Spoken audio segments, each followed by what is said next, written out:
সাত, 7, লাকি 7, কিন্তু সবার জন্য লাকি না, ব্রাজিলের জন্য তো অবশ্যই না।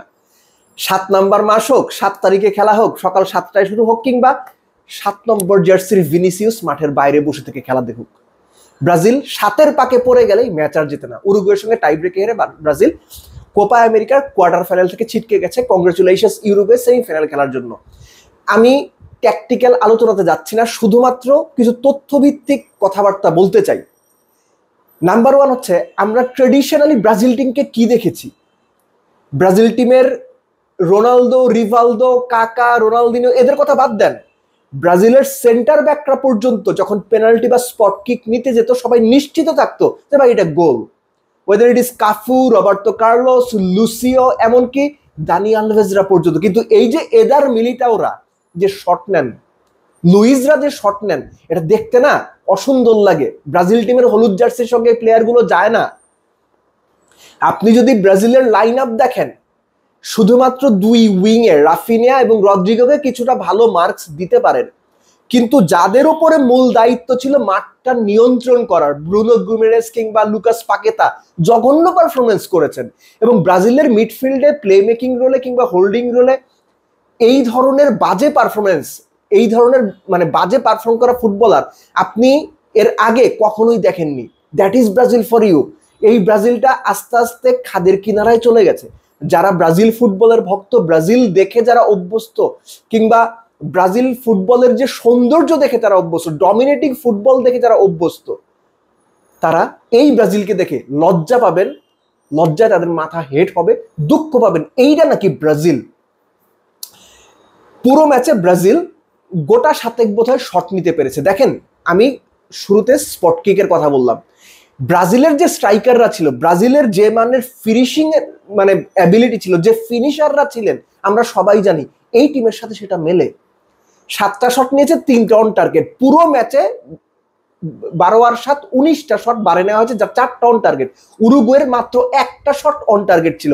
উরুগুয়ের কথাও বলতে হয়, আমরা যদি অন্তত আমরা যারা এই 20th সেঞ্চুরিতে উরুগুয়ের ফুটবলটা দেখে আসছি, Diego Forlan, Luis Suarez, Edinson Cavani, এমনকি সেবাস্টিয়ান আব্রিউ, উরুগুয়ে ট্রেডিশনালি কিন্তু খুব ভালো ফরওয়ার্ড বা স্ট্রাইকার প্রডিউস করে। এখন হয়তো ডারউইন নুনিয়েজ আছেন, কিন্তু দেখেন তারাও কিন্তু ওই কাজটা করতে পারেননি। তো জিনিসটা হচ্ছে যে ব্রাজিল যেভাবে পারফর্ম করার কথা ছিল উরুগুয়ের বিপক্ষে, তাদের মিডফিল্ডের দৈন্যের কারণে, মিডফিল্ডারদের ব্যর্থতার কারণে আমি বলবো এই ম্যাচটা ব্রাজিল নির্ধারিত সময়ে কোনো গোল করতে পারেনি। এমনকি লাস্ট অফ অল যখন উরুগুয়ের একজন মিডফিল্ডার রেড কার্ড দেখে মাঠ ছাড়লেন, তখনও ম্যাচের রিয়াল টাইমেরই 15 মিনিট বাকি, তারপর আর 5 মিনিট এক্সট্রা টাইম ছিল। অর্থাৎ 10 জনের উরুগুয়েকে ব্রাজিল পেয়েছে, 11 জনের ব্রাজিল পেয়েছে 20 মিনিট। তারা গোল করা তো পরের কথা, গোল করার মতো একটা বেটার অপরচুনিটি তৈরি করতে পারেনি। গোল তো পরে, আমি আবার বলছি, গোল করার মতো একটা সুযোগ যেটা দেখে ব্রাজিলের ভক্তরা বলল ইস এটা গোল হইতে পারতো, কিংবা অন্য ভক্তরা বলবে আরে ভাই এটা তো গোল করার সুযোগ ছিল, এরকম সুযোগই তৈরি করতে পারেননি। তাহলে ওই টিম কেন জিতবে? ওই টিম কোন বিবেচনাতে জিতবে? তারা জেতে নাই। ব্রাজিলের ডিফেন্স তুলনামূলক ভালো ছিল। আবার সেই কথাতে যদি আসি, এডার মিলিটাও এবং লুইস, তারা যেভাবে স্পট কিক দুটো বা পেনাল্টি দুটো মিস করলেন, দুজনের দৌড়ের ধরন, বডি ল্যাঙ্গুয়েজ এবং পুরো যে জেস্টারটা ছিল, দুটোই একরকম ছিল। আপনি আবার ভিডিওটা বের করে দেখবেন, এটা আমি না, কমেন্ট্রি বক্স থেকেই বলা হচ্ছিল, দুজনের বডি ল্যাঙ্গুয়েজ একই রকম ছিল, দুজনেই মিস করেছেন। So Brazil it out of the world cup. এখন বাংলাদেশের মানুষের যে আকর্ষণের জায়গা, সেই আকর্ষণের জায়গায় আর্জেন্টিনা টিকে আছে, এবং এই ওয়ার্ল্ড কাপে কোপা আমেরিকাতে চ্যাম্পিয়ন হওয়ার জন্য আর্জেন্টিনা বা আর্জেন্টিনার এই দলটা অন্যতম ফেভারিট। শেষ করব হচ্ছে 2 গোলকিপারের তুলনা দিয়ে। আলিসন, অনেকেই বলেন যে 1-1 বা ম্যাচ সিচুয়েশনে অ্যালিসন এই মুহূর্তে বিশ্বের one of the best goalkeeper, সেটা যেমন সত্যি।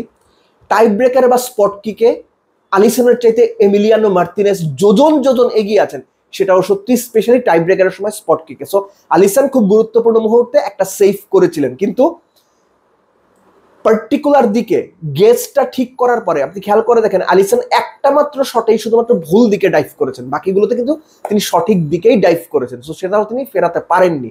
এখানেই হচ্ছে এমি মার্তিনেজের অ্যাবিলিটির সঙ্গে অ্যালিসনের সামর্থ্যের পার্থক্য। আবারও বলছি, টাই ব্রেকে এমিলিয়ানো মার্তিনেজ এই মুহূর্তে ওয়ার্ল্ডের বেস্ট, কিন্তু আপনি যদি ম্যাচ টু ম্যাচ সিচুয়েশন হিসেব করেন, 1v1 game situation 90 minutes 120 minutes হিসাব করেন, তাহলে হয়তো আপনার অ্যালিসনকে এগিয়ে রাখতে হবে। But congratulations again Uruguay team, আপনার ওয়েল ডিজার্ভ টিম হিসেবে সেমিফাইনালে গিয়েছেন। আপনাদের খেলা দেখতে হয়তো ভালো লাগেনি, আপনাদের খেলার মধ্যে অনেক মারমুখী ব্যাপার ছিল, আপনারা ফিজিক্যাল ফুটবলটা বেশি খেলেছেন, আপনার ফুটবল আমাদের হয়তো মন ভরাতে পারেনি, কিন্তু কাজের জায়গায় কাজটা হয়েছে, আপনারা রেজাল্ট পেয়েছেন এবং সেই রেজাল্টই আপনাদের সেমিফাইনালে নিয়েছে ব্রাজিলকে।